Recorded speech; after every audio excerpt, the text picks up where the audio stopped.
For those of you who weren't around the other day when we covered season 1, I'm going to try to give you an overview of what we learned.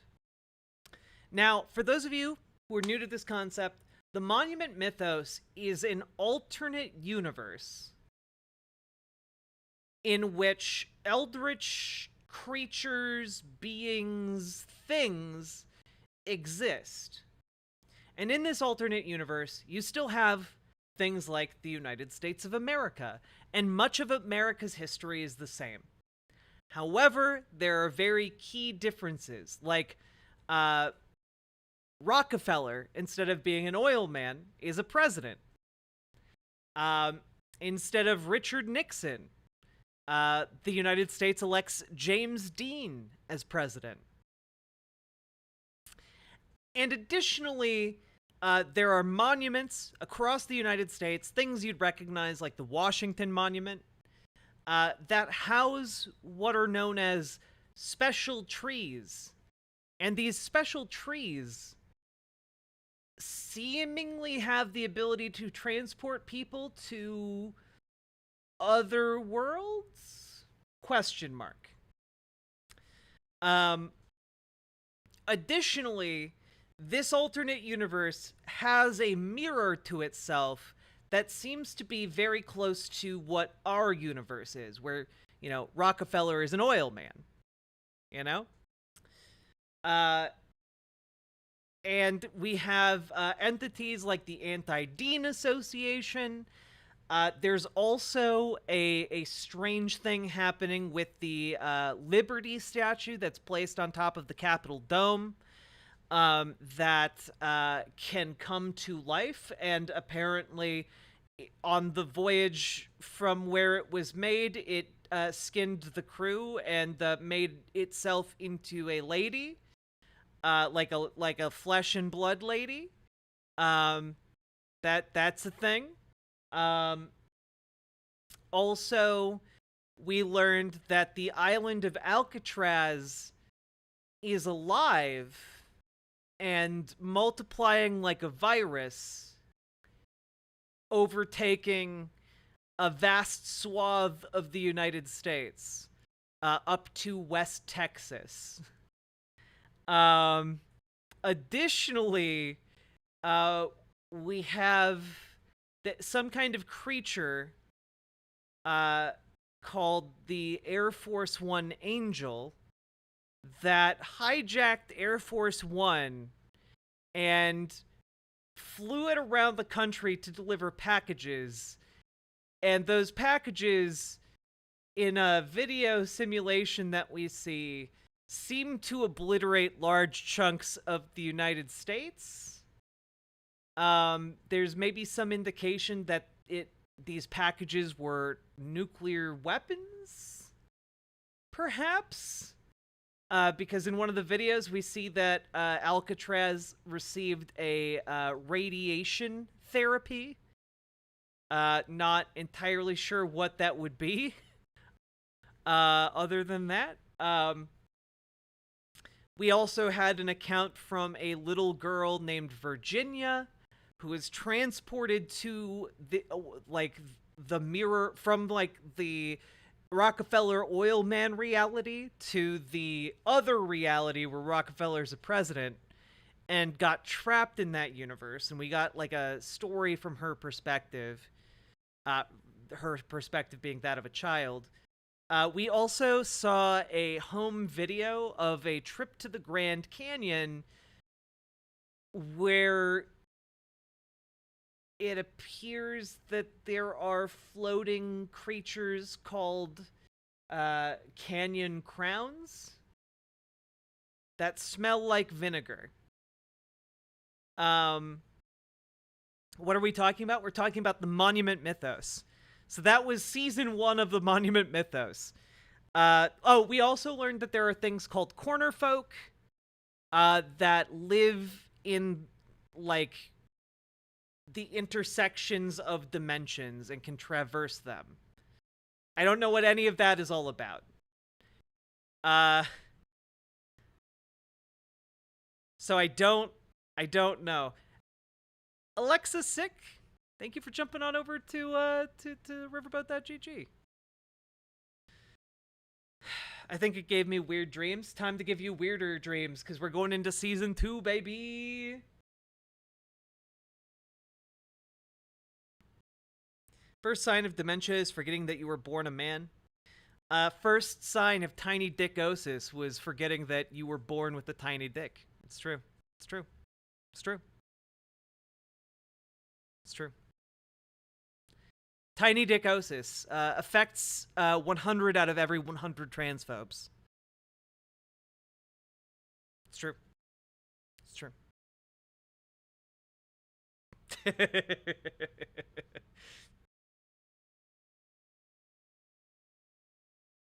Many such cases. Many such cases.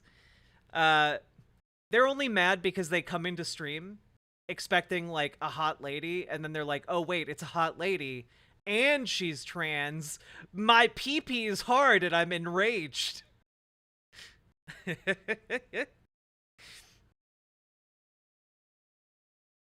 All right, let's go.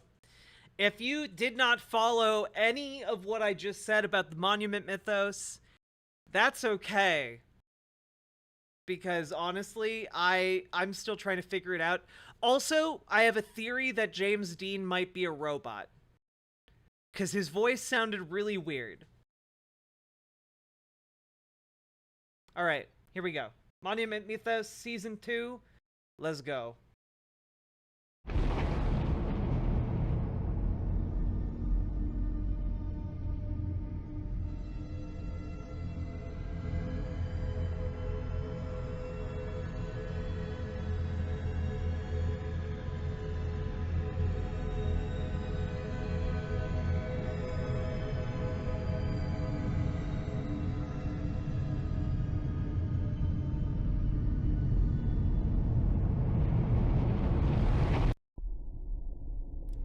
Corner Girl, the Monument Mythos. Now let's learn about the sides and corners of different shapes.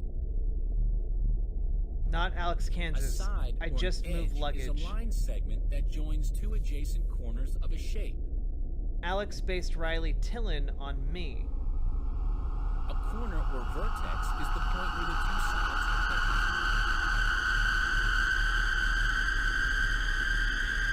She was luggage. Let's look at this triangle. It has three Luggage sides. is easy to lose. 1, 2,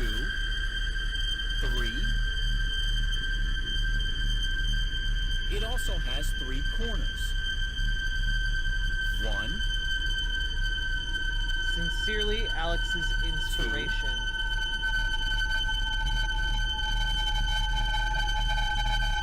3. Okay. Well, that was,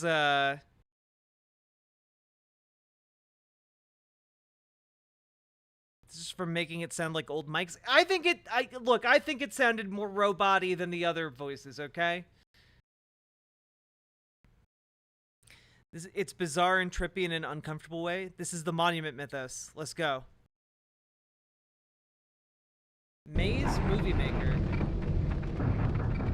Before you can finish brushing your teeth, before you can finish showering, before you can finish getting dressed, before you can finish breakfast, before you can finish the morning paper, popcorn will be ready. With a startup time just under 60 seconds, Popcorn Prime is the fastest personal computer on Earth. Your popcorn is waiting. Maize. Maize manufacturing plants 1960 to 1971.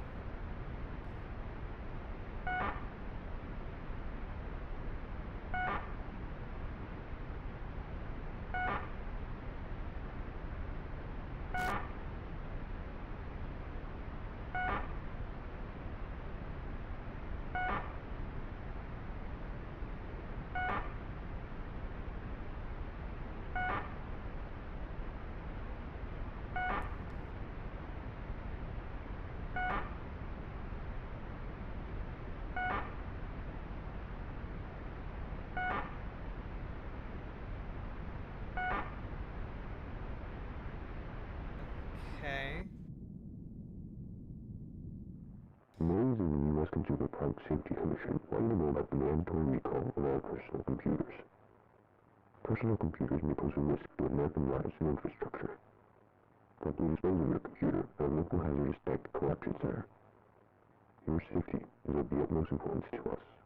Fourth Amendment rights do not apply. Uh-huh. Oh, Kairyu, thank you for the 2 gifted tier 1 subs. Kairyu 216 asterisk gifted asterisk 2 tier 1 asterisk subscriptions. Aw, thanks.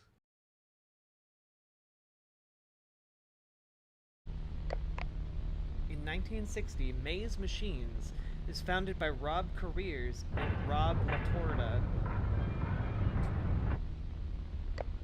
1969, President Dean establishes the Department of Technology, uniting all major American computer corporations and allocating billions of dollars towards technological advancement. Now this delegation pays him this ovation and rises to its feet. By 1970, Maize produces the first personal video camera and home computer. Ahoy hoy! 1972, Maize collaborates with the Department of Defense to initiate the first system to control the True Forces of Mass Destruction, TFMDs. Project Horned Serpent. And Project Horned Serpent just kind of happens to look a lot like the wave of Maize. Just a bit.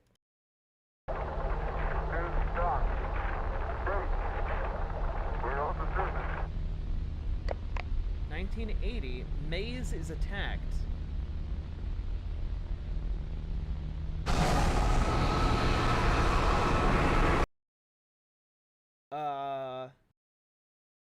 Okay. Well, that looks like a lot of special trees.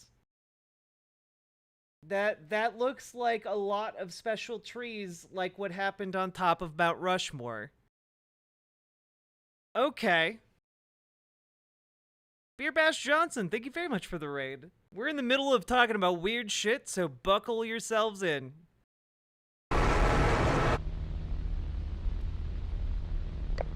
1990, the last American personal computer is shut down on national television. Toodaloo! In 2000, we've learned from our mistakes. Control is confidence, and today there are no doubts.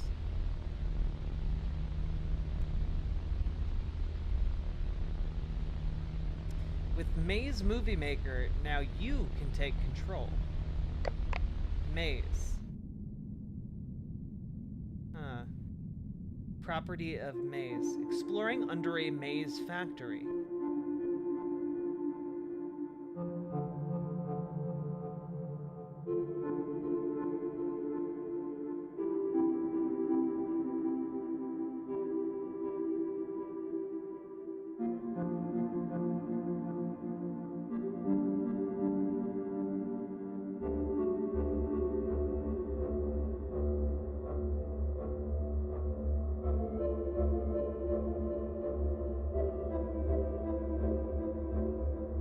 Beware the monuments, they are all connected. The military-industrial complex grows. This is the, graffiti we saw last time. The first season. The cave was very quiet and humid.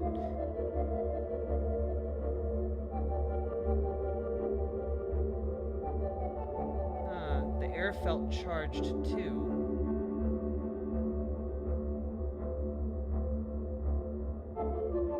No light fixtures or any pieces of equipment. No animals, not even bugs. It felt so empty.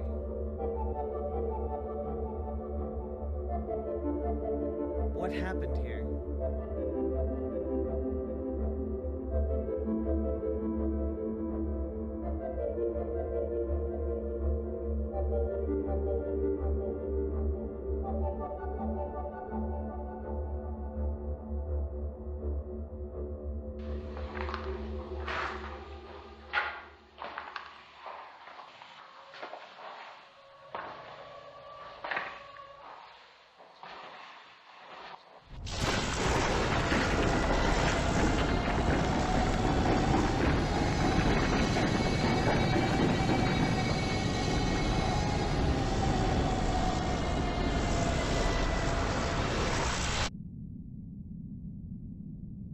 do not visit these sites, they have not been fed in years.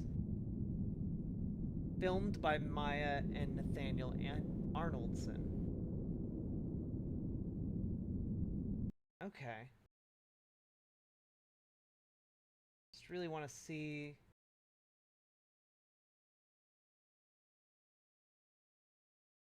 What the fuck is this?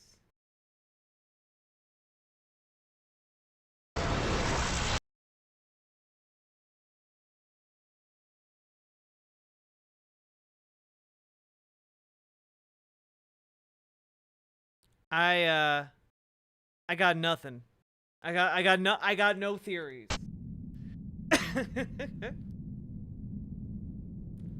They touched the special tree? Were they inside a special tree?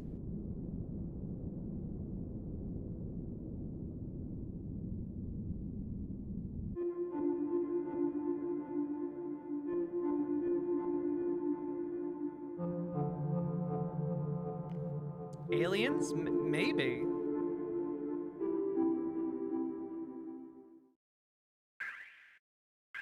Suez Canal crab.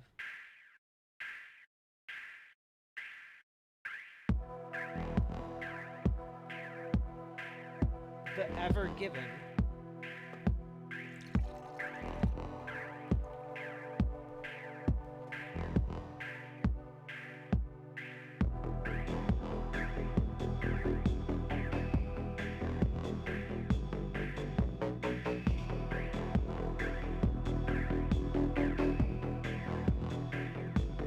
President Clinton announces nuclear solution. For the last 2 weeks, the container ship Ever Given has obstructed the Suez Canal. With every passing hour, it is costing the global economy over $400 million.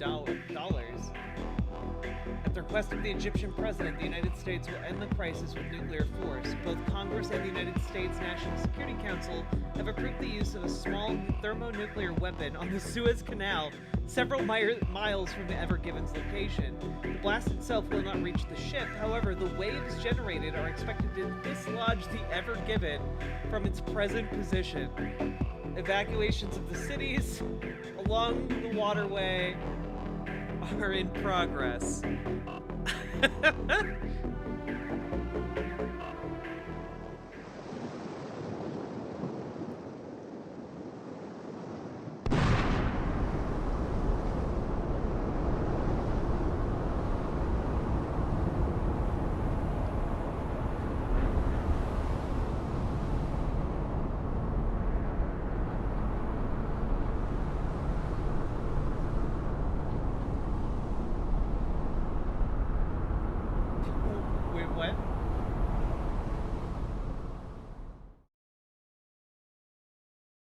Twitter machine. Where did the Ever Given go? The ship disappeared according to officials. It got up and left. Why is everyone confused? Remember the ship that was stuck in the Suez Canal? It just disappeared. What?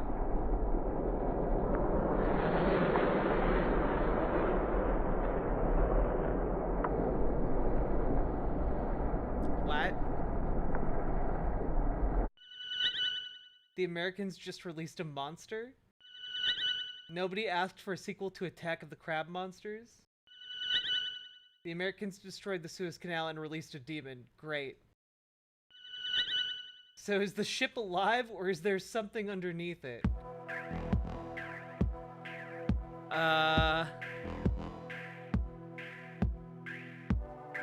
Suez Canal crab will not be destroyed, says UN Security Council.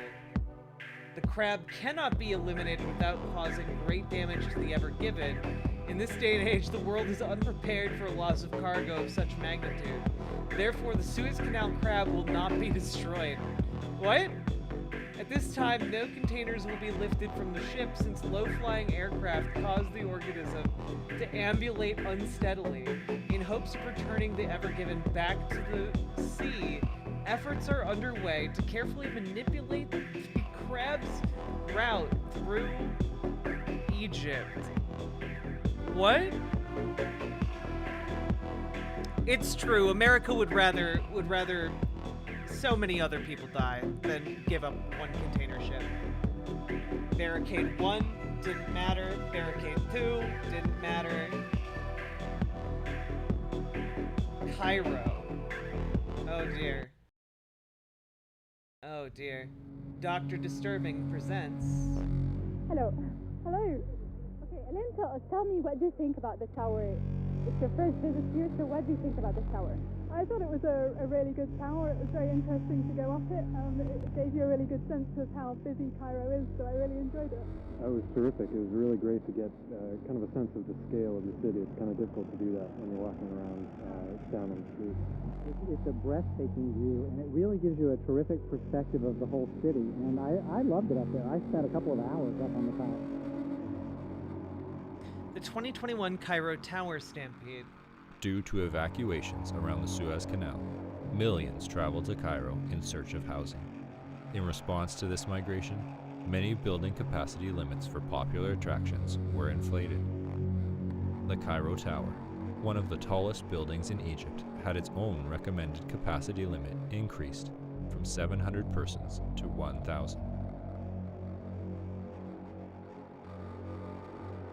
On the evening of April 16, 2021, upwards of 1,200 visitors toured the Cairo Tower at once. Although concerns of overcrowding had been raised by several staff members, the building manager dismissed their comments. Since the Suez Canal crab would be passing by later in the evening, he also encouraged visitors to enter the upper levels of the tower, as that would provide a better vantage point. Crab gang. At 8 p.m., the Suez Canal crab was observed to have turned toward the Cairo Tower and proceeded to approach. Despite an alert sent out by the Egyptian government for civilians to immediately vacate structures in the crab's path, most visitors ignored the warning and stayed on the upper levels of the Cairo Tower as it came near. Oh my god, why? At 8:15 p.m., the Suez Canal crab was seen to have stumbled, and in an attempt to regain its balance, crashed into one side of the Cairo Tower, killing over 200 people. Jesus Christ. The resulting tremors that traversed the building damaged its staircases and elevator systems beyond repair. The cascade of shipping containers from the Ever Given, knocked forward by the momentum of the initial stumble, lasted for over 2 minutes, as an estimated 800 containers broke from their locks and pushed forward an additional 1,000 containers. As all 1,800 containers tumbled down through the building, the structural integrity of the Cairo Tower rapidly diminished. Falling debris and containers are reported to have killed over 800 visitors. Oh my god. At 8:19 p.m., the Cairo Tower fully collapsed, dragging the immobilized Suez Canal crab into the ground. In total, only 39 of the 1,189 visitors of the Cairo Tower survived. 2 of the 15 staff members escaped to safety, including the building manager. None of the 6 security guards survived. Although paramedics and police officers had arrived shortly before the Cairo Tower's collapse, the visibly unstable tower prompted them to collect survivors on the ground and retreat to a safe distance.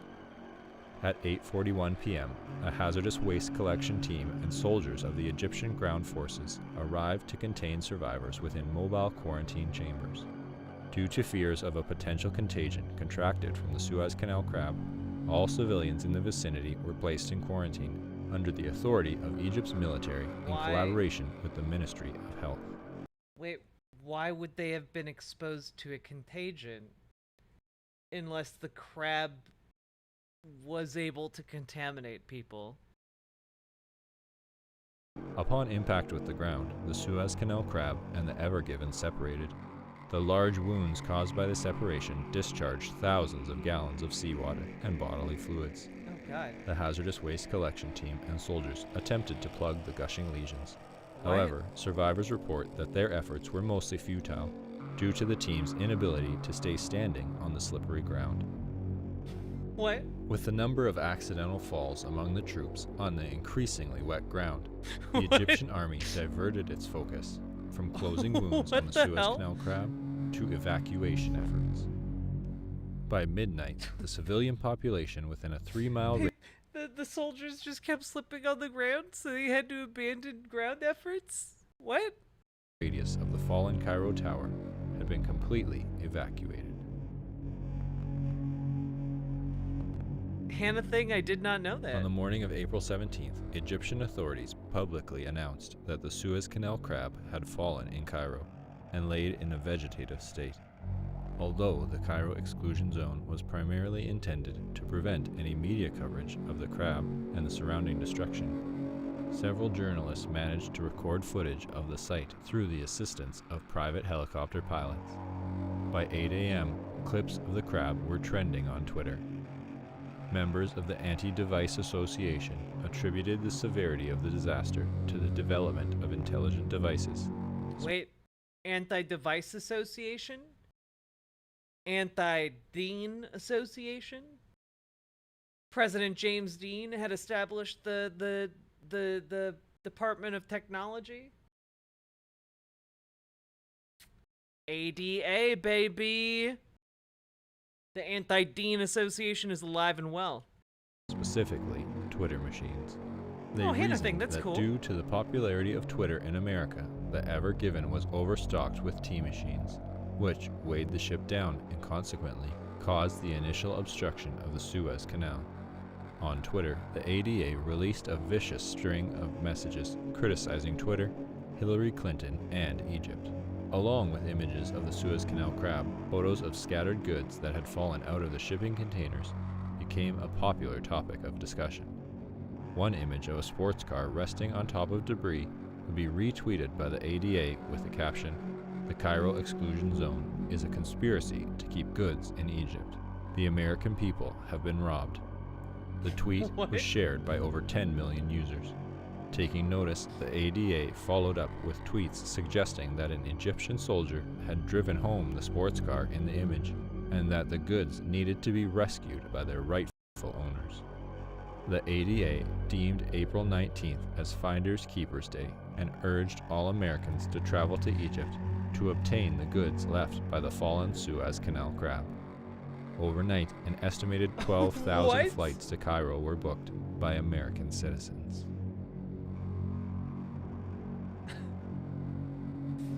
Although a few trespassers had been apprehended in the Cairo exclusion zone, officials did not foresee any further disruptions at the site. Medical personnel attended to survivors in the quarantine chambers. Soldiers cleared rubble and attempted to control the spread of the Suez Canal crab's bodily fluids.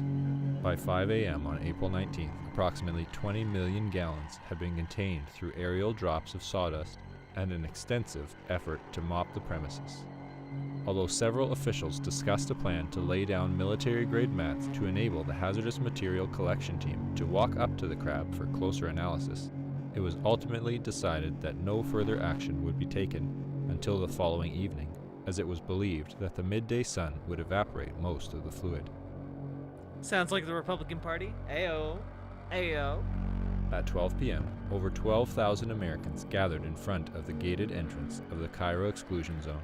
4,000 God. Egyptian police officers Oh and my soldiers God, stood dude. behind the perimeter to guard the exclusion zone from trespassers. At 12:03 p.m., violence erupted when an American shot a police officer in the face. Consequently, This is the most fucking American thing I could possibly imagine, dude. tear gas was used on the raging mob. Tanks and heat rays arrived shortly afterwards to Heat deter rays. any trespassers. However, by 12:10 p.m., the front entrance gates of the Cairo exclusion zone collapsed from the force of the charging crowd. Informed of the approaching Americans, medical personnel and survivors at the epicenter began to vacate the premises. By 12:43 p.m., the first Americans were seen by officials at the epicenter. Although the wet ground was expected to significantly slow their approach, several citizens had arrived earlier than anticipated since they had utilized car hubcaps to slide quickly across the ground. With no law enforcement at the scene, the What Looney Tunes shit? They used car hubcaps to skate across the ground. American citizens began to collect fallen goods and pry open shipping containers. Popular goods included furniture, firearms, processed food, tea machines, bars of gold, automobiles, and designer clothing. As Americans continued to arrive at the epicenter, more injuries from accidental falls were observed. Concussions and broken arms were the most common injuries during the initial break-in. At 1 p.m., several fights broke out over a Ford pickup truck that had rolled out from a container and crushed a family. 3 aggressors were shot by a man who had found a rifle. The conflict fueled an unpleasant atmosphere, with more instances of gun The conflict fueled an unpleasant atmosphere. Right after telling us about how a Ford pickup truck ran over an entire family because somebody brought their kids with them.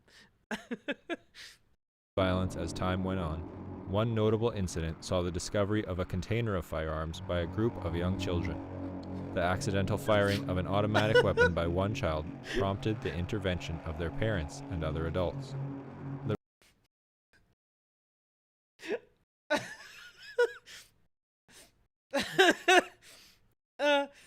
Oh my god. A bunch of children found guns and killed a guy. And then their parents came over and then they just started shooting each other, dude. The resulting verbal argument escalated quickly and broke out into a full-scale gunfight with over 14 armed subjects, including the children. Oh my god, Another dude. fight erupted after the discovery of a deluxe barbecue grill, which 13 Americans had simultaneously called dibs on when the item was pulled out of a shipping container. All 13 Americans died from gun-related wounds. When the last wave of the 12,000 Americans had entered the epicenter, overcrowding ensured The entire series is supposed to be a satirical, like a satire on like America in general, and it's quite good. There are definitely scary or disturbing parts, but like this is gold, man. that the accidental fall of one individual would trigger a continuous series of additional falls.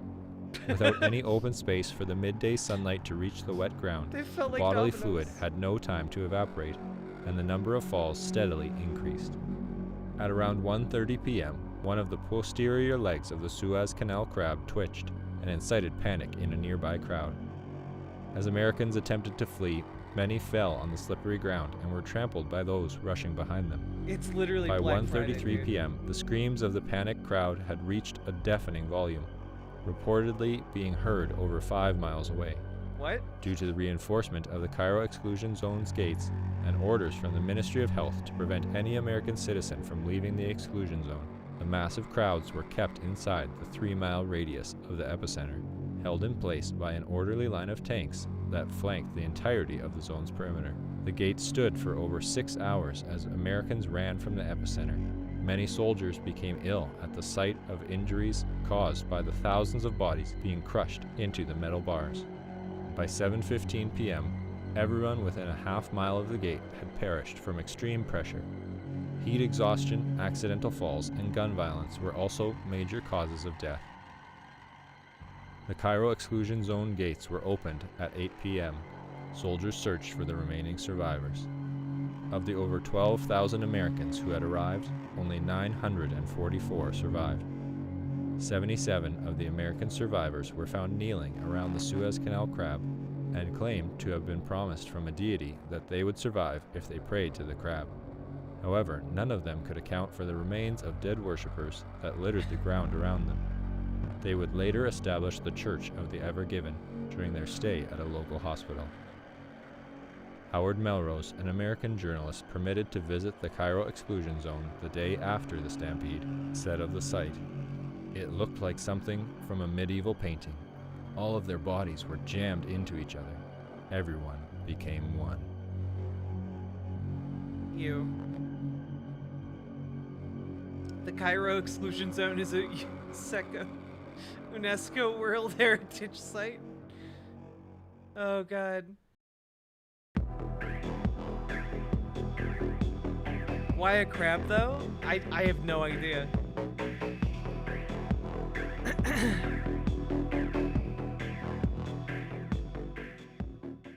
Pray to the crab. Exactly, Sophie. Oh no. We had Dean Democracy, now we have Dean Disaster. Oh no. The history of America's worst TV hijacking. During a broadcast of ABC Evening News, anchor Frank Reynolds told viewers to be prepared for tomorrow and that they would witness the start of a glorious adventure. Word spread quickly throughout the country, and civilians invited friends and family to their homes in anticipation of the next day. Although no details of this glorious adventure were known, it was widely presumed to be another exciting TV announcement from President James Dean. Watching parties were organized in living rooms across America, and on the evening of May 13, 1969, after the ABC Evening News ended, televisions were closely watched with millions of unblinking eyes. No one wanted to miss what President Dean had to say.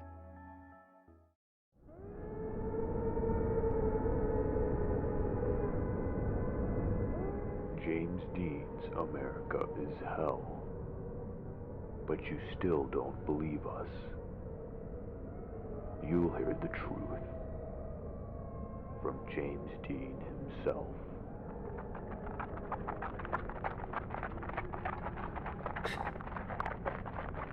Oh, that's right. The ADA thinks that he's Satan. Or says that he's Satan.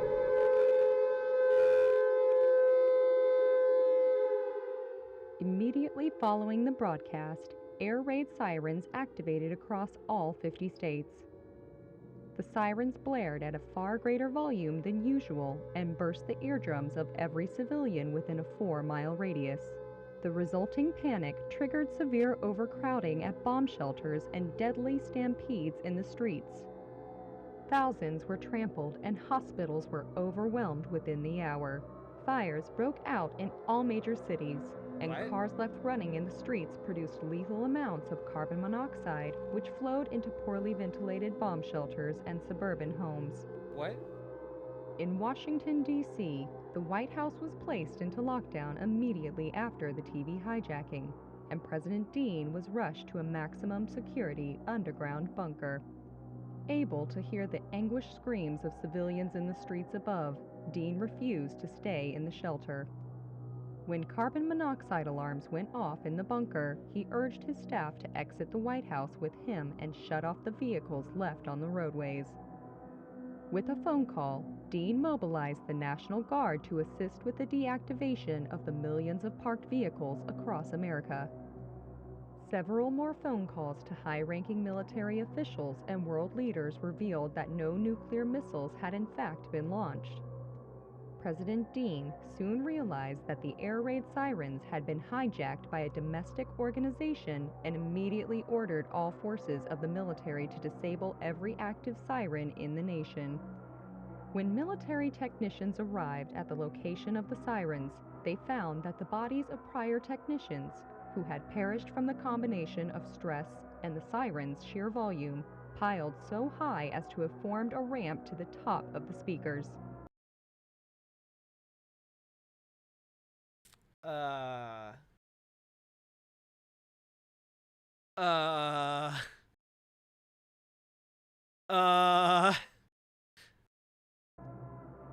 overcrowding of streets by civilians and unaccompanied cars frequently blocked the path of emergency vehicles and prolonged the process of disarming the sirens.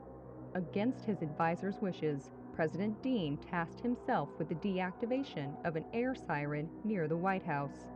Although he would accomplish the task fairly quickly, Dean sustained permanent ear damage and was rendered fully deaf. The sheer volume had also caused countless blood vessels in his body to burst and produce several abdominal. Just out of curiosity, I'm wondering if this is an accurate human skeleton. Cause gotta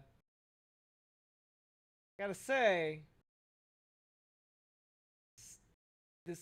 I don't think this looks right. I'm not a doctor, but I don't think this looks right. Abdominal hernias. His condition was shared among the millions of other Americans who had been near the sirens at the time of their activation. 3 hours would pass before all air raid sirens would be fully disabled. The next morning, at the advice of federal authorities, Civilians slowly made their way from the shelters back to their homes. Although some continued to stay in the shelters for fear of radioactive fallout, most accepted the explanation given by military officials over the radio. There is no nuclear holocaust. A domestic terrorist organization hijacked the sirens of America. The streets were littered with bodies and automobiles. The National Guard handed out blindfolds to the young, sick, and elderly as they exited the shelters to prevent the scenes of bloodshed from causing fainting spells and heart attacks. At the Walt Disney Medical Center, physicians examined President Dean and other members of his staff who helped disarm the sirens. The Walt Disney Medical Center with like what is happening? All were diagnosed with severe hearing loss. Against his doctor's advice, Dean insisted on issuing a public statement on the traumatic events that had transpired. Although he initially wanted to appear on live television, a glance at the mirror discouraged him, as he saw the countless bruises and tears present on his skin due to the intensity of the sirens. In coordination with technicians from the Department of Defense, President Dean... I know it's an alternate universe. I could still think it's weird.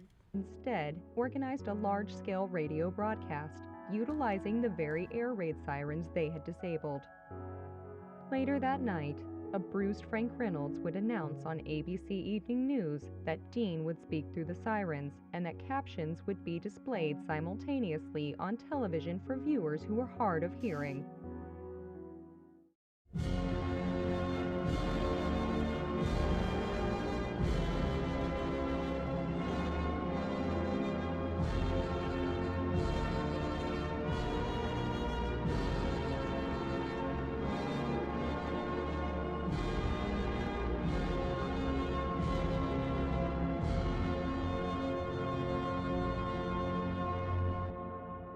It's Jimmy speaking.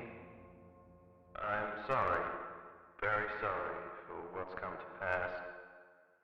I wish I could bring back your friends, your family.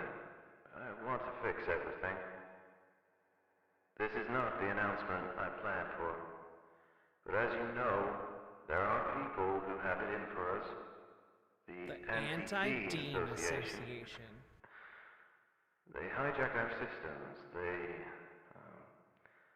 hurt people. The Anti-Dean Association is an anti-American association. I want you to keep an eye out for them.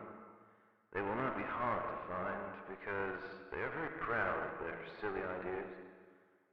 Find them and bring them to your local authorities. We'll make things right. We have places for people like them. This is Jimmy, signing off.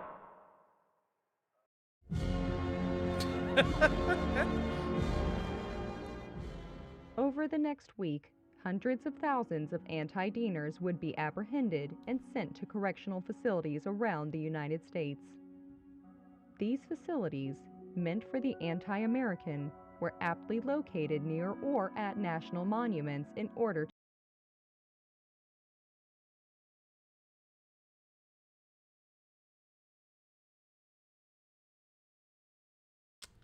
Okay. So they're sending them to be slaughtered. They're sending them to the place that the places like Ellis Island where immigrants described slaughterhouse like conditions. Okay. Yeah, all right. Okay. Yeah, everything's fine. Everything's on the up and up with this James Dean guy. To symbolize a return to American virtues. Most would stay for merely a few weeks before being released again. Friends and family of rehabilitated anti-Deaners frequently claimed that they would have improved personalities, no recollection of their past criminal activities, and even slightly altered physical appearances. These men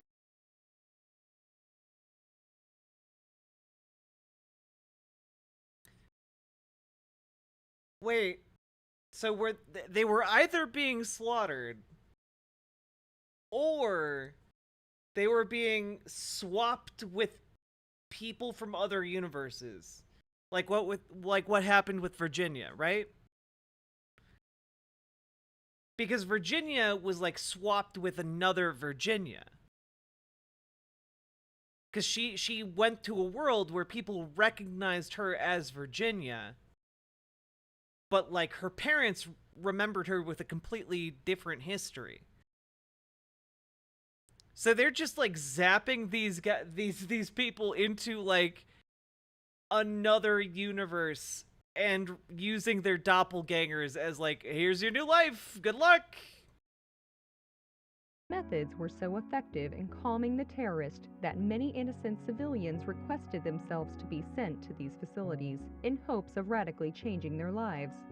However, federal authorities would deny any admission to those who were not affiliated with the ADA. During one address, President Dean acknowledged the high volume of requests from the public.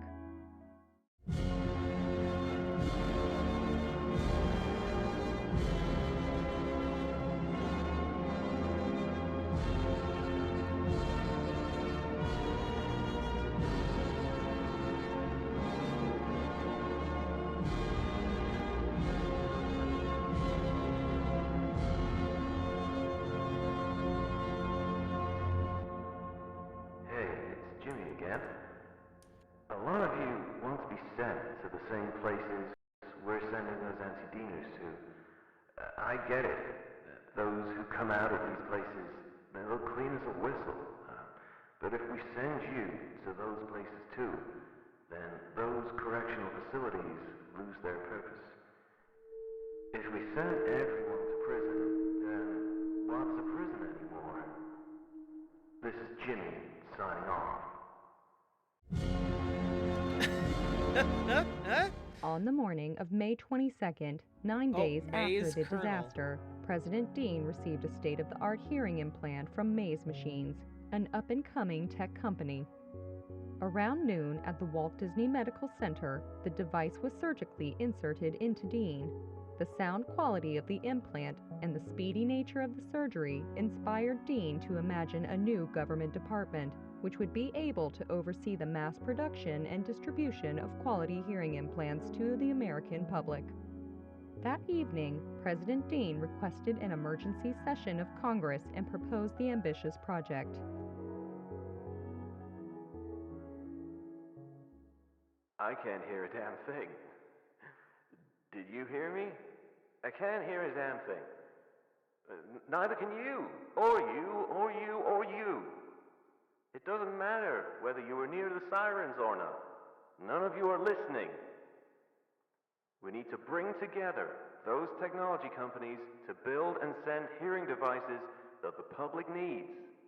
Hearing devices that you yourself need. And through a collaboration with the Department of Health, we can give back to the people what our failures took away. We can let a mother hear her child laugh again, and let a man hear his dog again. We can give everyone their hearing again. And who's stopping you? Listen to the public. You're all about deadlines too. So here's one. By July 4th, I want every American to hear the fireworks. Due to a malfunction in his auditory implants, Dean was unable to hear himself and as a result spoke much louder on the Senate floor than on previous occasions. The volume of his speech, which greatly amplified his compassion for the American people, profoundly affected the senators, and in the early hours of May 23, 1969, after 10 hours of discussion, the Department of Technology was approved. It was the fastest an executive department had ever been established. By May 27th, all persons with hearing loss attributed to the anti-Dean disaster would be eligible for the surgical implantation of a hearing device free of charge. Mass operating rooms would be established throughout the U.S., able to house over 1,000 patients at once. The use of surgical androids was approved on June 6th, which increased the number of surgeries performed per day over 250%. Once all victims had been treated, those with deafness unrelated to the disaster also became eligible for the surgery. On July 4th, it was announced that there was no incidence of severe hearing loss in the country. The United States was the first nation in the world to eradicate deafness. The achievement had been expected for some time since its first mention during Dean's congressional address. Heyo, In Delilah. preparation, Delilah. many How health we doing? organizations, both domestic and non-binary international, superpowers. had prepared to host banquets for Dean and grant awards to him and his staff. However, President Dean spent the entirety of Independence Day racing cars with close friend Richard Nixon at a local speedway. Though many would cite the recovery from He the and Nixon anti-Dean just keep disaster hanging as out. James Dean's finest hour, the president was never willing to accept responsibility. All we did was fix some ears.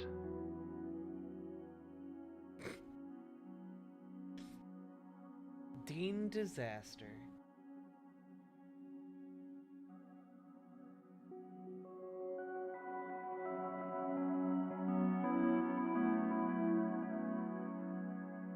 This is so weird.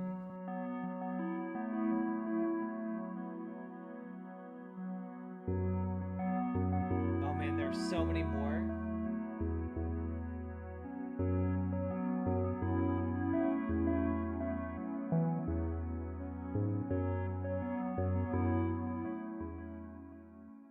Let's go!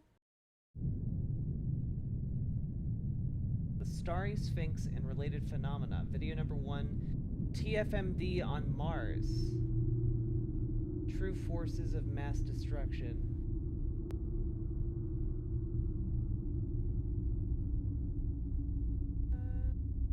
What the hell is that?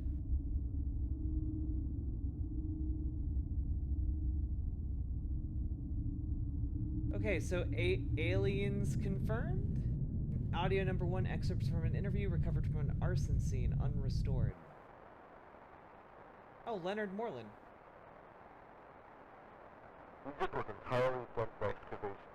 They had every right to be upset when we went ahead with it anyway.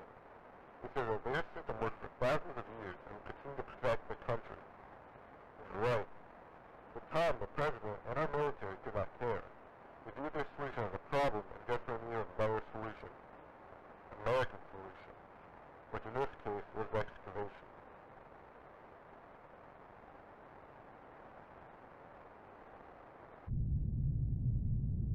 Wait, so that was...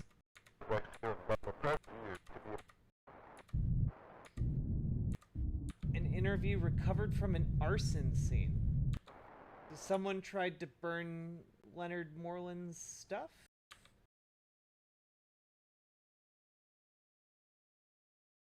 The country, which in this case was excavation. TFMD leaves Mars. Oh, what? Hey, yo? Hey, yo?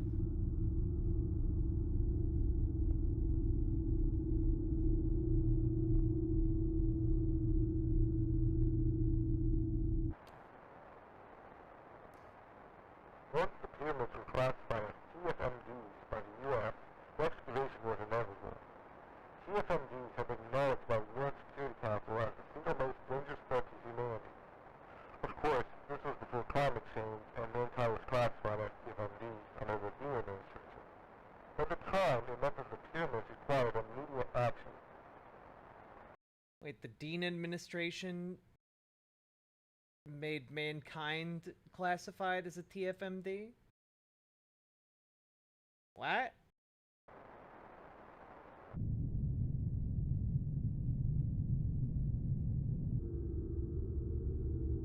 Oh, it's coming. It's coming, though.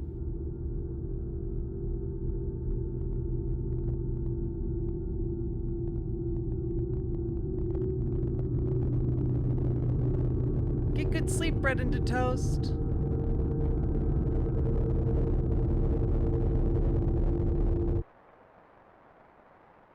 Squish. Personally appointed workers to guard it, with some years of their lives striking the trees.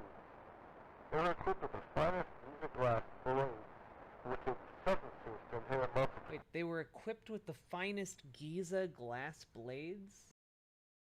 Take substances to inhibit muscle fatigue and induce insomnia, so they'd be able to hit the trees for several nights in a row. Insomnia. So they would be able to hit the trees for several nights in a row. The goal was not to cut down any of the trees, of course. That wouldn't be possible until 1945. Rather, the intention was to shift the trees. The goal was not to cut down any of the trees, of course. That would not be possible until 1945.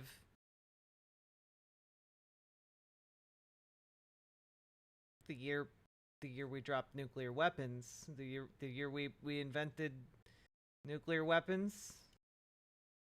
Trees focus on upward growth to internal repairs. The ancient Egyptians knew that they could not permanently halt trees' germination, but by prolonging their growth, the Egyptians bought themselves time to build enormous towers that would better contain the trees.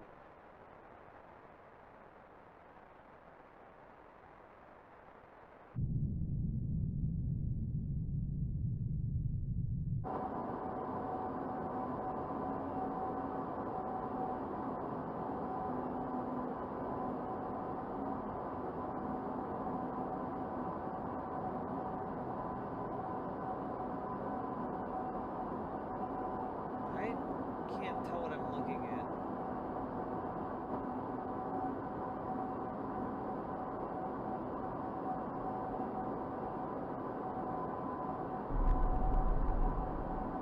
Oh.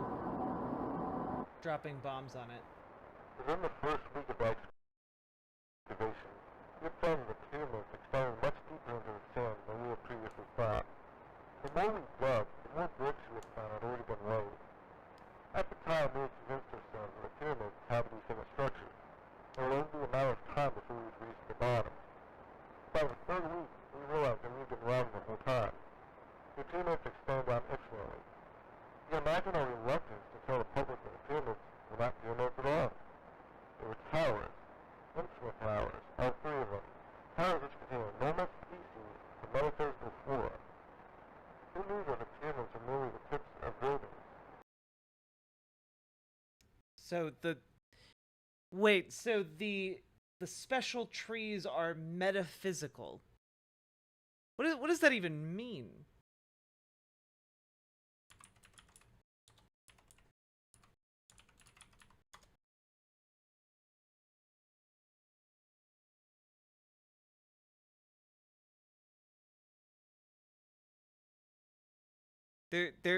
I feel like that's basically just the equivalent of saying, like, eldritch.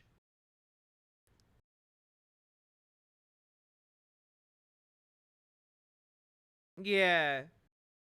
Literally, when you use the term, like, metaphysics or metaphysical, they exist on different planes of existence. Yeah, like they're something that transcend physics or have no basis within our physical world, which I think is essentially eldritch.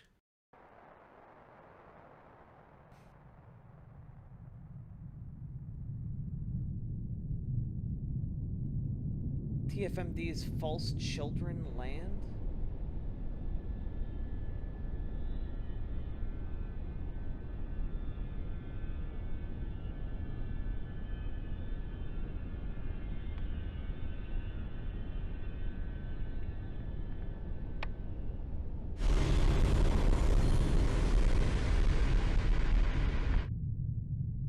False children organize into the Starry Sphinx.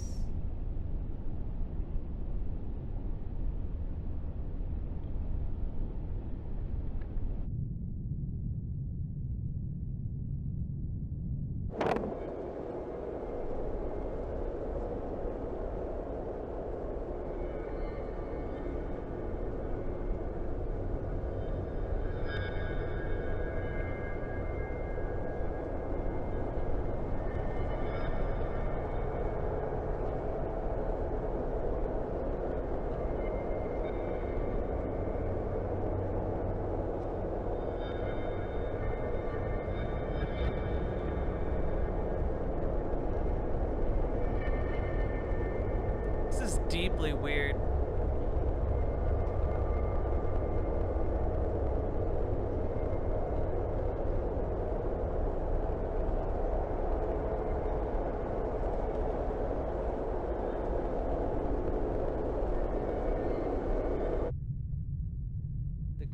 pyramids rise?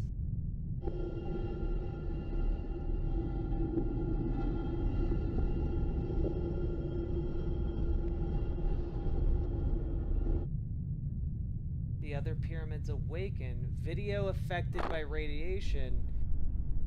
More. Okay, so radiation seems to awaken these things?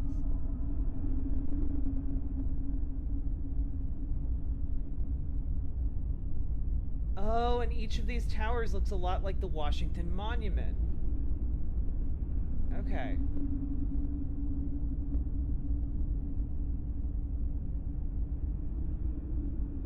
That's too many towers, though. I don't like how many towers there are. I don't like this. Present situation. Diagram number 1. Sphinx, pyramids.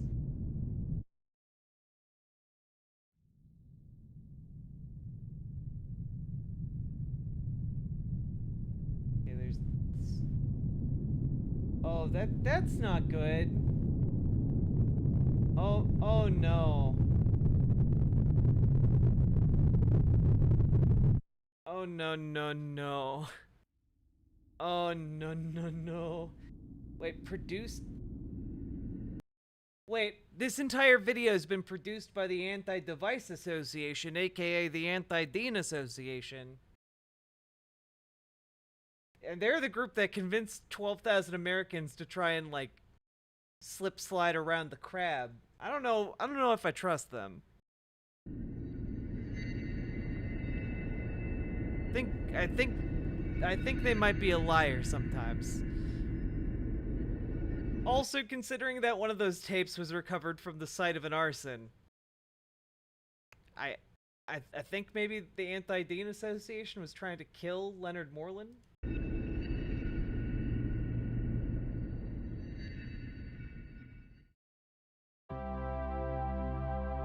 Giza Guardian. Weather permitting, we will carry a feed of the Starry Sphinx in Giza on July 4th. Stay tuned. Maize News Network. Starry Sphinx caught on camera.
Dr. Disturbing presents.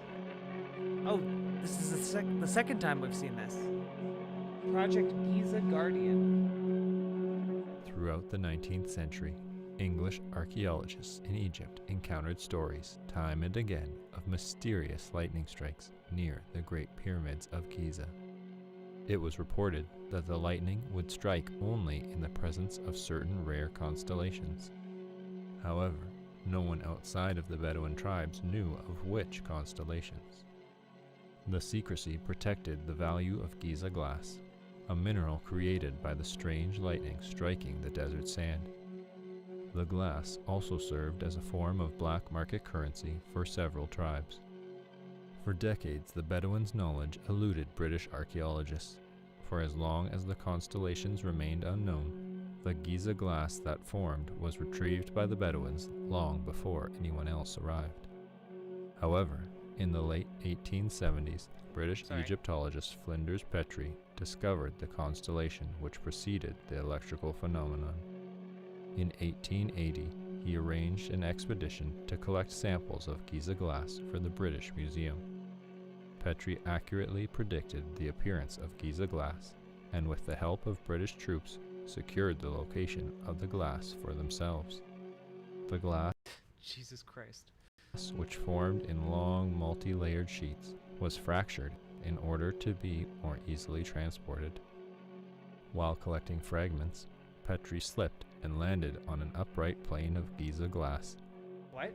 The force of the fall, combined with the sharpness of the material, decapitated Petrie immediately. While British troops at the scene quickly assumed Petrie had been killed, a closer inspection revealed that he was still alive. What? Although his head was separated from his body, Petrie remained conscious and could even mouth rudimentary words. Medical personnel were initially relieved Petrie had somehow survived, but they became concerned when his head began to discolor and swell significantly. But the fate of Flinders Petrie is a tale for another day. Petrie's lot, as his collection of Giza glass came to be known, arrived in England in 1891. Unfortunately, due to the poor handling of its containers during transit, the glass arrived broken into thin shards and was deemed worthless by museum curators. Yet, as a token of international diplomacy, the British Museum divided Petrie's lot among visiting American ambassadors. Vaguely aware of Giza glass's odd properties, President John D. Rockefeller ordered the immediate confiscation of the material from the American ambassadors. Although many in his administration were eager to see the glass be used in warfare, President Rockefeller refused to authorize military use and instead discussed other possible applications with the head of the Department of the Interior. After numerous conferences, it was settled that segments of Giza glass would be polished into fine blades and given to a select group of Greco-Egyptian swordsmen. These unusually tall swordsmen were assigned to the Grand Canyon and guarded restricted areas from trespassers. Protected under federal law, the Grand Canyon Guardians continued to serve for decades until the last Oh shit, what's in the Grand Canyon? What's in the Grand Canyon? member was discontinued. All trespassers who were maimed by the Guardians were promised a lifetime's worth of a special concoction which controlled unwanted side effects. However, since the medication's efficacy... Oh shit. The Grand Canyon, the Canyon Crown. It smelled like vinegar. decreased over time, older victims were promised housing within the Grand Canyon to guarantee their safety and privacy from the outside world, but only under the condition that they would lure known dangerous persons wanted by the federal government to the forbidden zones of the national park.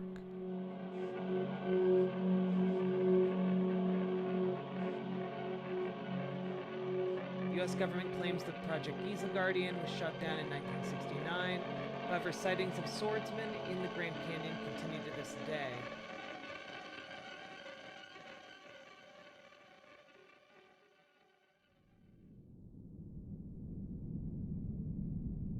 The following audio is an excerpt from an interview with Louisa Crawford, wife of the esteemed American sculptor Thomas Crawford. Thomas Crawford is best known for designing the Statue of Freedom atop the U.S. Capitol. Oh, fuck, dude. Thomas loved America. He went to Rome when he was 21 and stayed there for the rest of his life. He was amused that the slave-holding Americans wanted him to make a statue named Freedom. At first, Thomas did not want to help them, but then he realized that the statue could be a symbol for others. He gave the statue a liberty cap, something that freed Roman slaves wore. He thought that if a 20-foot statue of a liberated woman stood on the Capitol dome, perhaps some men would be less ignorant. You can imagine how disappointed he was when Mr. Davis in Washington then told him to take the cap off of Freedom. Wait, Mr. Davis?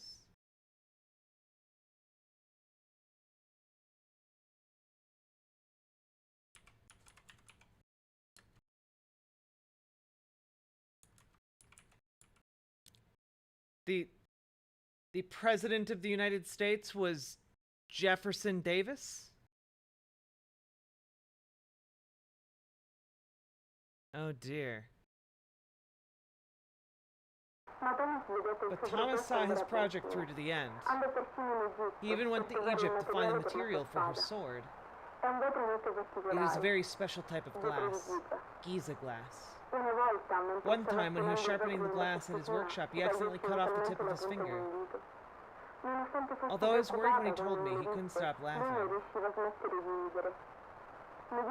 He told me that the glass was so sharp that the tip of his finger slipped off without pain or blood. Yet he could still feel it.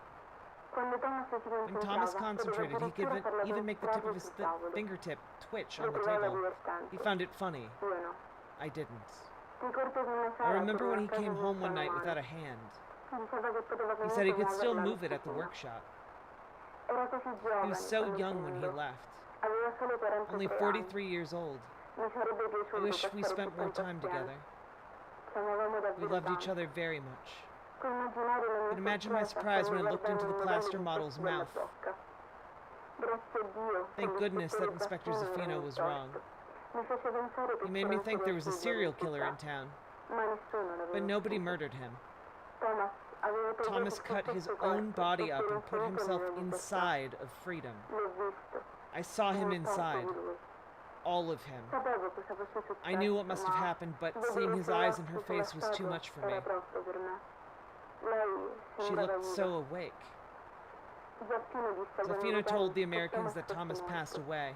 I think he has found out the truth since then. The Gibraltar police thought I would be devastated to hear that they found Nina's skin in the cave. Oh, God. But I was relieved. I know she's still alive. Thomas must have pulled her into the statue with him. Inside freedom, Thomas and Nina are protecting America. Together. I don't like that. Following the broadcast of the controversial Delaware Double Report, the Delaware River Journal was shut down by federal authorities. However, a secondary organization, the New Delaware Journal, continued operations.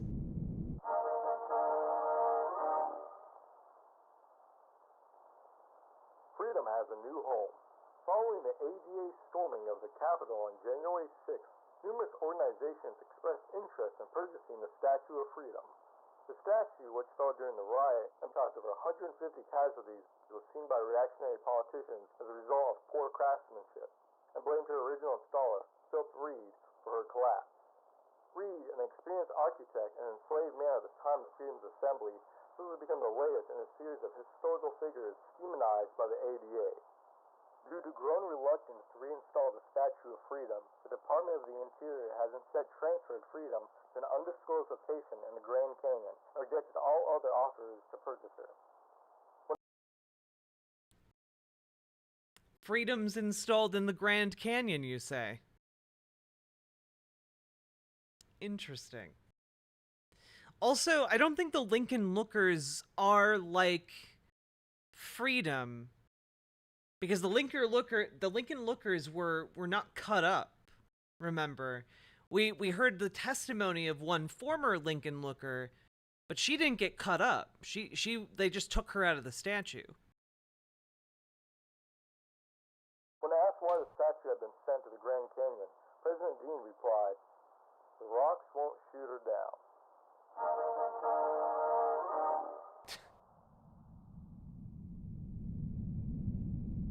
Shortly after the broadcast of Freedom's new home, New Delaware journalist Howard Melrose leaked classified file STFR 4.3099 to the public. Melrose now lives in exile in Egypt. This is file STFR 4.3099. Attract and extinguish ADA members and other curious persons. Protect Maize assets.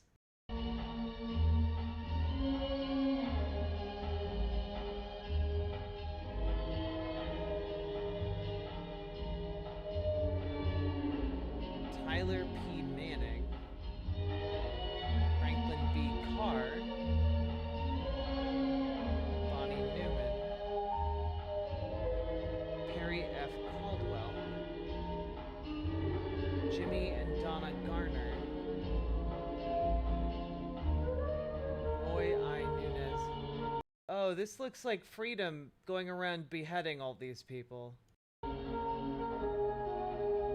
Joff M. Foster, Bridget K. Jennings, Diana L. Massey, Randall Jefferson. This could be you. Maya Arnoldson.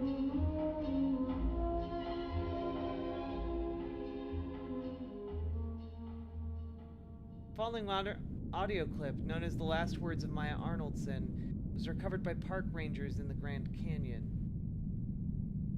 Viewer discretion is advised. Also, remember one of the video with the canyon crown said that the canyon crown that they witnessed might be Maya Arnoldson.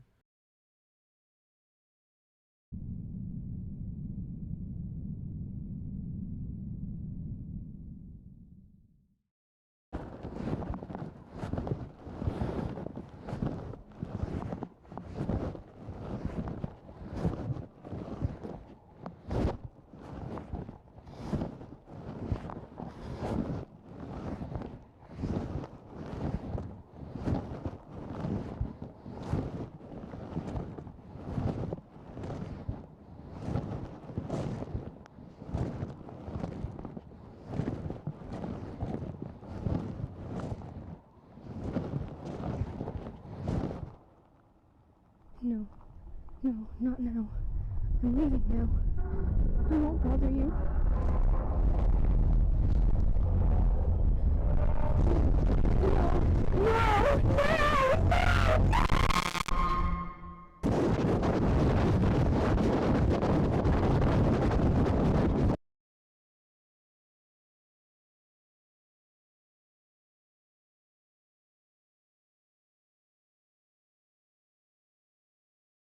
Hungry. 2004, park rangers discovered Maya Arnoldson's headless body. As of 2021, her head remains missing. Oh, God.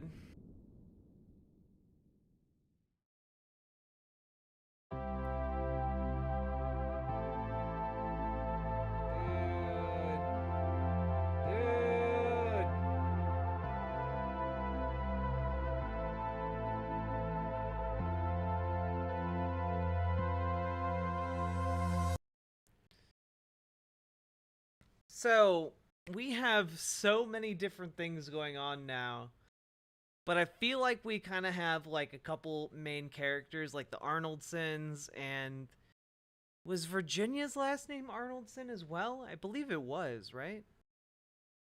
Maybe? Or maybe we never learned her last name.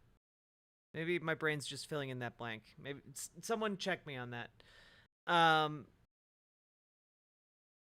No way, ho. It was Arnoldson? Okay. Damn, dude. We still have more in the season. I just need to like take a break because that was weird, really harrowing. Also, chat, we've been going for 5 hours now. If you've been enjoying the stream, remember to hit the follow button on Twitch. Hit the like button on YouTube. Hit the subscribe button on YouTube as well, because we do need to be continuing growth. And also, if you are enjoying stream, please toss some subs or donos my way over on riverboat.gg, especially because that helps me to not die, because this stuff is brought to you by viewers like you. So I hope you guys keep supporting me. Additionally, if you're over on YouTube and enjoying the content, consider becoming a member. because we're trying to hit 12 more members by in the next couple of days. So if we manage to do that, you will both really, really help me out with your membership, but also YouTube will pay me an additional fee on top if we can meet that arbitrary standard. Let's go. I got your continuing growth right here. Oh, same moose. Look at you. I got your growth right here.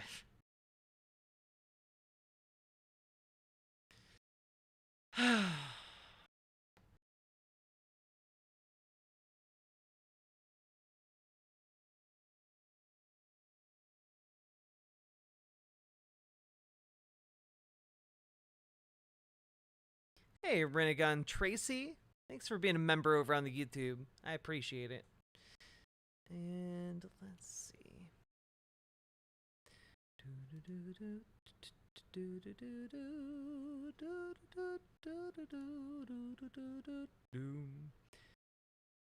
I can't feel my body.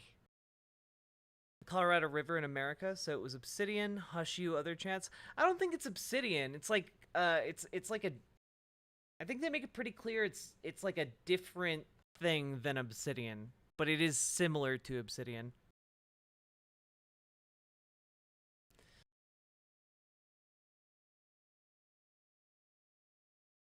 And yes, I did see that Sinead O'Connor died. I'm not super attached to her as a concept, so that's too bad. Yeah.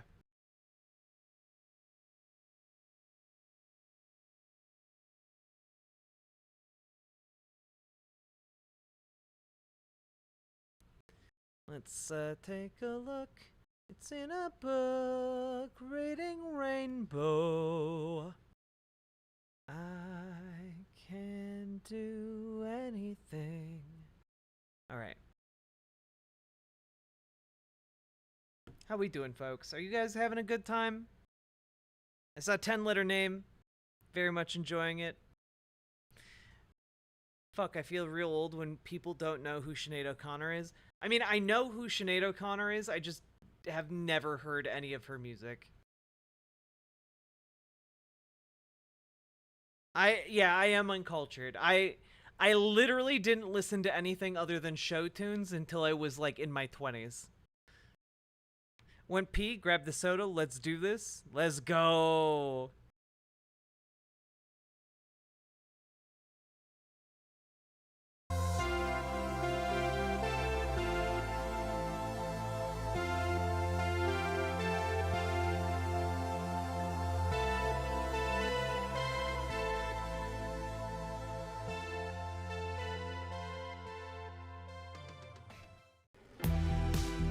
I have beautiful hands.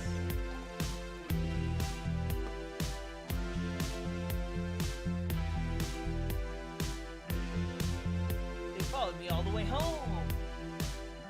Haha! It's Mr. Squirrel!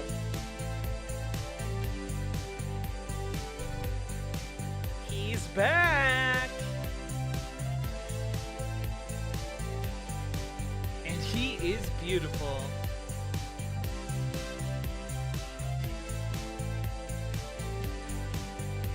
Gave you the stink eye. Horny.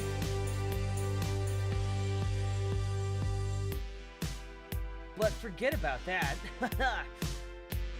Since you're gone, you'll never see this video, but I had a dream you were still here, and you were about to leave the house. Right before you left, you said, "I'm going home now. I know your health problems made your body a prison, and now you're free, but we miss you so much. I wish I hugged you more often. I love you, Dad. I hope you're happy, wherever you are." I can't stop thinking about the day you left. There's so much to remember. Worst memories live at home with us.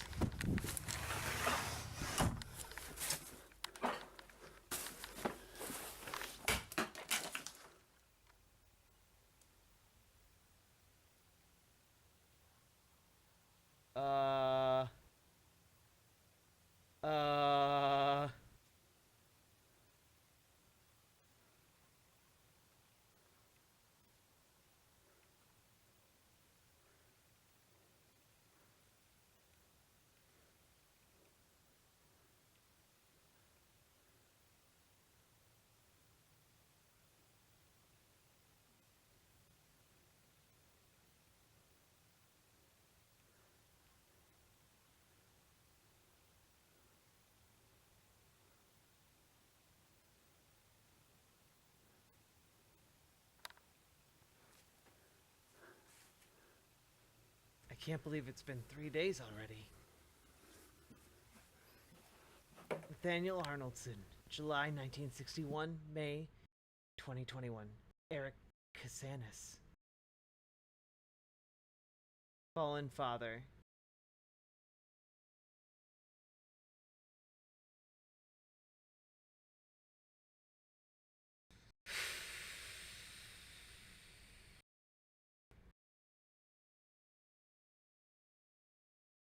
Rockefeller revelation. My dad unexpectedly passed away 3 months ago. I will try my best to continue his work. Dr. Disturbing presents The Rockefeller Tapes, Part 7. I remember seeing the first German airship in its hangar. I was astounded by its immensity until I saw my own name printed on its side. At that moment, an entirely new feeling unveiled within me. It was an emotion which frequented me in childhood, a blend of revulsion and satisfaction that had followed the execution of a cruel jest on a friend or a stranger. A pin in one's foot, a tumble down a stairwell. I love that John D. Rockefeller is just casually admitting to his idea of a cruel jest is just pushing someone down a set of stairs. What would others think? I thought to myself at the sight of a foreign airship bearing the name of the American president dropping explosives upon cities of unarmed civilians. I wish to say that revulsion was my sole reaction to this invention, yet I cannot deny that I was proud of this magnificent vehicle. Apparently, just for a bit of backstory, the creator's father actually passed away while he was working on this season. This doesn't have anything to do with the story, as far as I know. Oh, that would explain the title Fallen Father, and that being worked into the story. Vehicle. Oh. It was perhaps the greatest war machine ever developed by mankind, made possible by yours truly. By nightfall, shame outweighed pride, and I requested the immediate removal of my name from the airship and all its future successors. Although the Germans complied, they continued to refer to their airships as Rockefellers. I knew that removing my name would not obscure the facts for very long. It was inevitable that the American public would one day become aware of my secret dealings in Germany. So Rockefeller basically fueled the German war effort in World War I. Excellent. The nose, the body, the tail, all the parts of your Zeppelin. Or should I say Rockefeller. The rudder, the surveillance car, the envelope, the gunner gondolas, the control car, the spindle,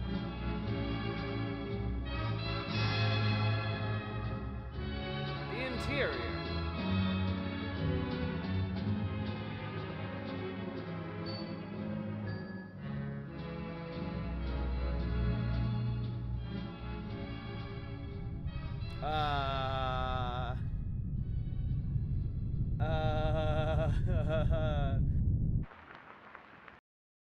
I'm sorry.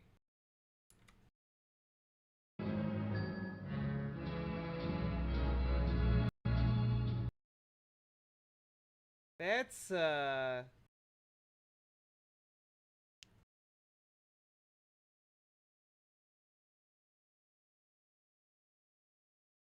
What's this video? J Victory Official. We're going over the monument mythos together.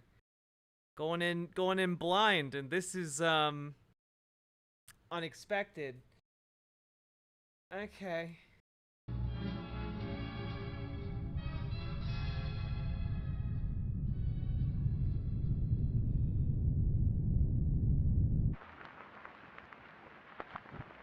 It had always been my intention to reinvigorate the American economy.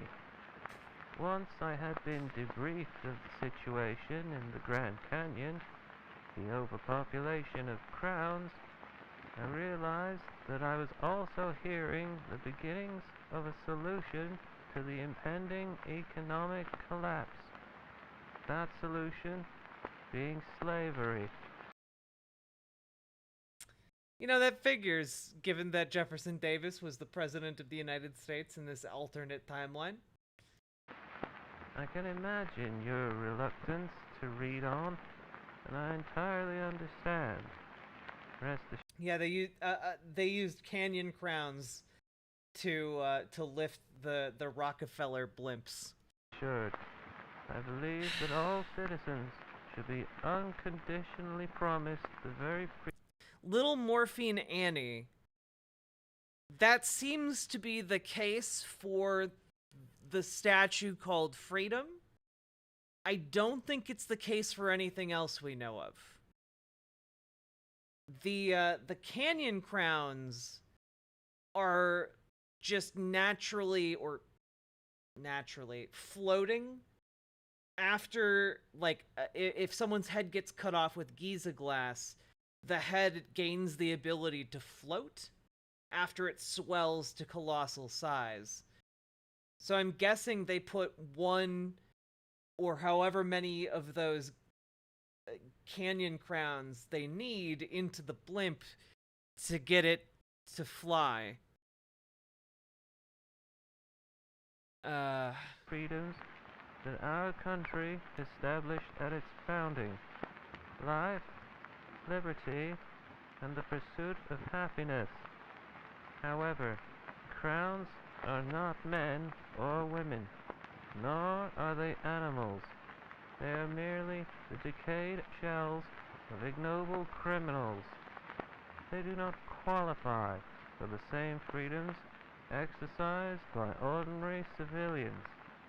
Once they were conditioned and bound together, the crowns became the perfect workforce. They did not rebel, for they could not speak. They could not leave, for they were chained. And best of all, the crowns were incapable of forming unions.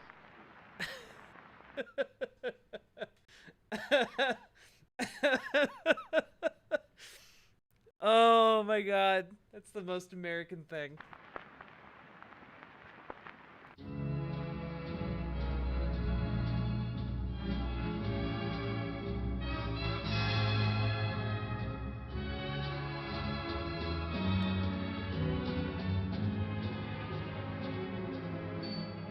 Starter assembly.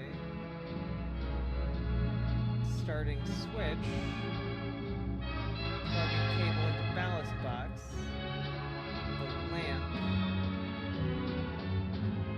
Lamp holder.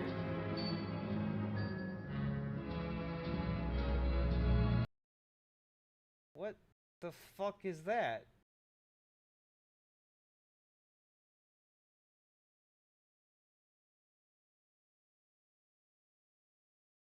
Like, wait.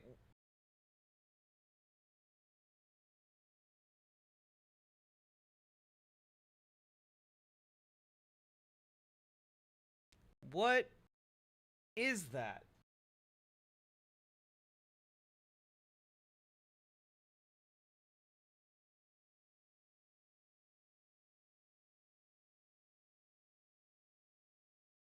I'm trying to come up with, like, it kind of looks like a pelvis, but I don't know what that is.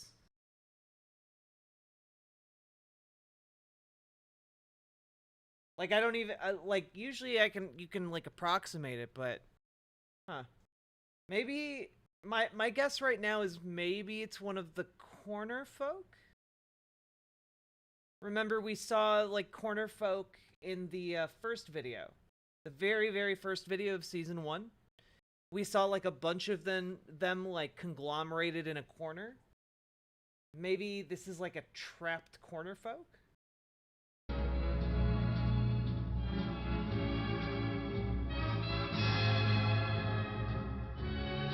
They kind of looked like weird spider things. Positioning handle. Lamp adjuster assembly. Lens.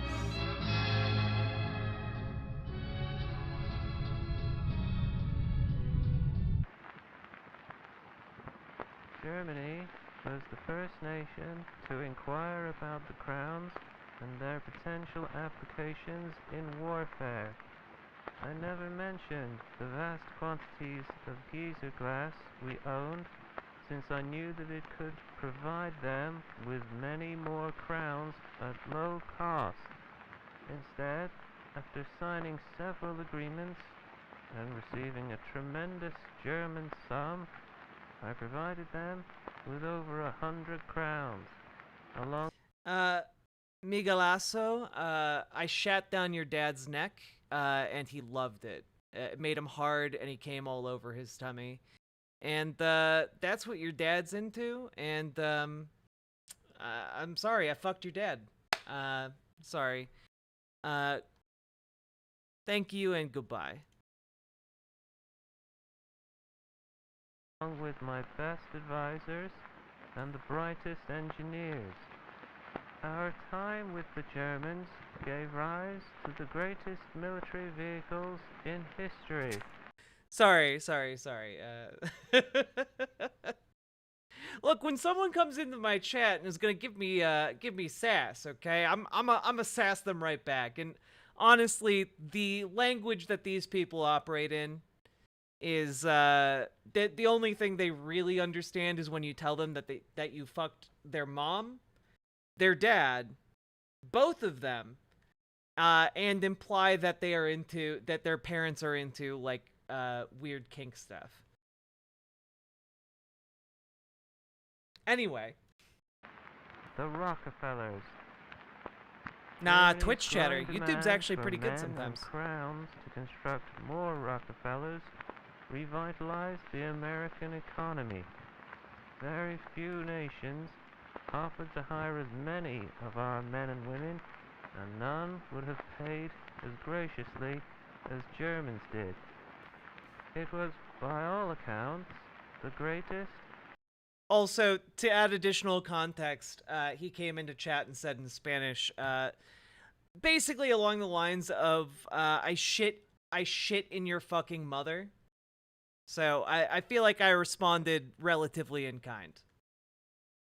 And most sustainable partnership of recent times. I could not have foreseen the destruction those airships would eventually inflict to the very nation that provided them. I thought that their creation would unite Germany and America. I could not have predicted that by 1918, Rockefeller bombing raids would have killed thousands of American and European soldiers. My terms were over before I could take action against the Germans. It was the administration after my own which was tasked with the seemingly impossible mission of destroying the Rockefellers while preserving the reputation of the former president. Although they knew of my dealings in Germany and had every opportunity to expose me, they chose not to, for in their eyes no good could come of it. However, I knew it was only a matter of time before I would become the laughingstock of my country. As the war drew to a close, I often found myself in a daze, envisioning my assassination on the streets of New York, or, more likely, on the steps of my very own center. However, It would be years before my visions would acquire any plausibility. President Hughes did a fine job of eliminating every Rockefeller while concealing my involvement. President Hughes?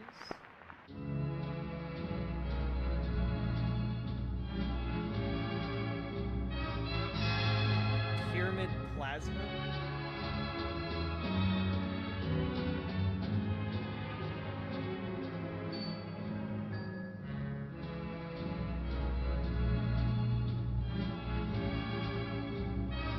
Anti-airship death ray on top of the Great Pyramid of Giza, and you have men on either side of it.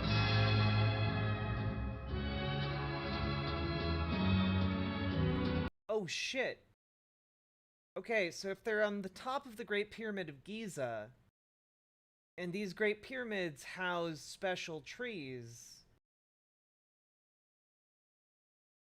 and they can rise out of the earth, and we saw the Washington Monument already bend over and do like that electricity thing. Maybe whatever's in here channels their kind of dimensional power.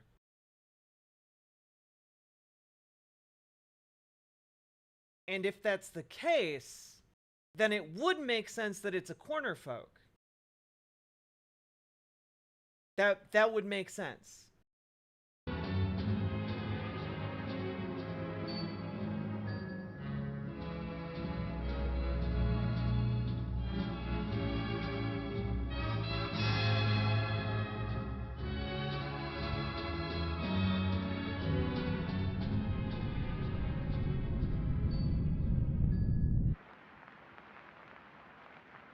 It is a miracle that only now the news of my involvement in the Great War has become widely known.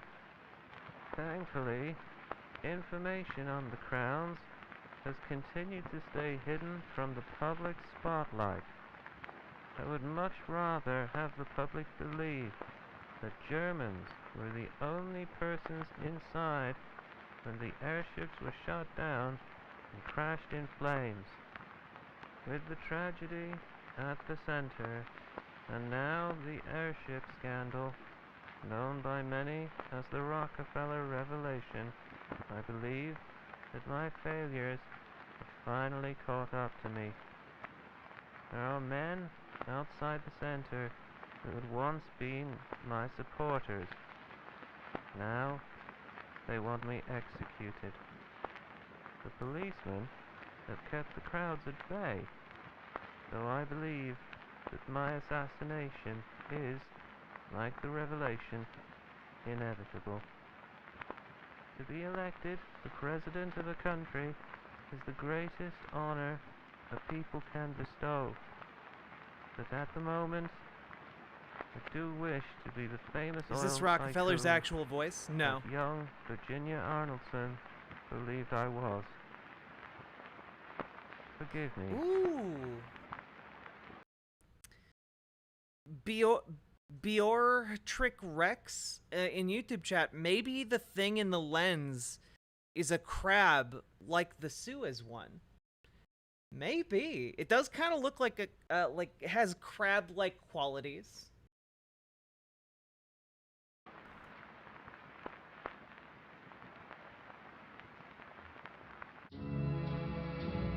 Effects of operation. Stage 1, disintegration. The men divide into microscopic parts.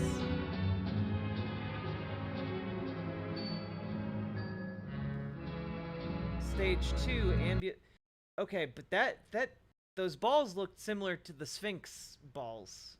Stage 2, ambulation. The semi-conscious and unstable remains of the men traverse the desert in an attempt to better understand their condition.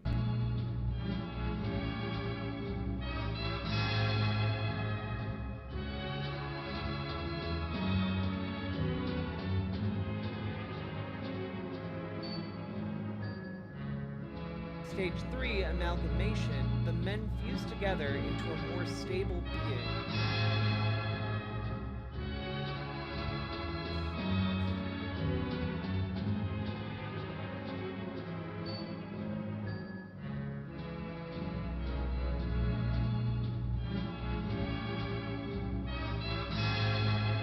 Stage 4, migration.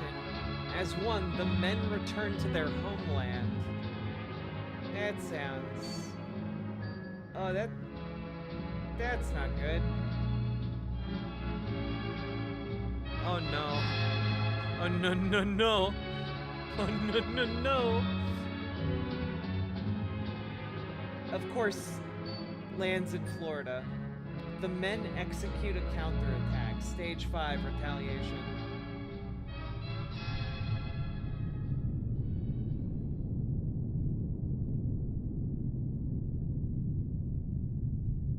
On May 23rd, 1937, President Rockefeller entered a bunker underneath 30 Rockefeller Plaza. He was never seen again.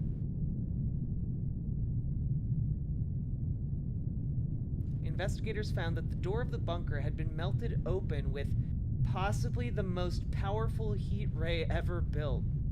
To this day, the Rockefeller Foundation considers the president's disappearance as an abduction.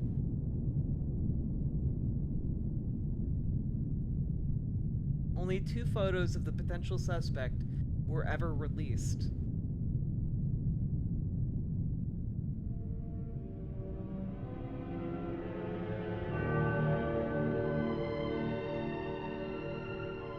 What?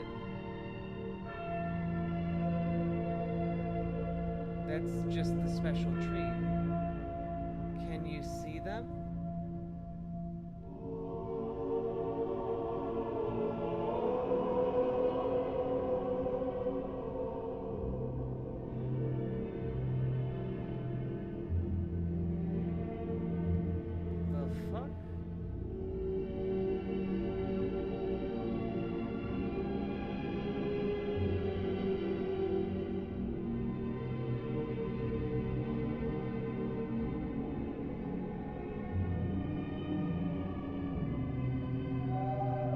Oh shit, dude. The fuck is that?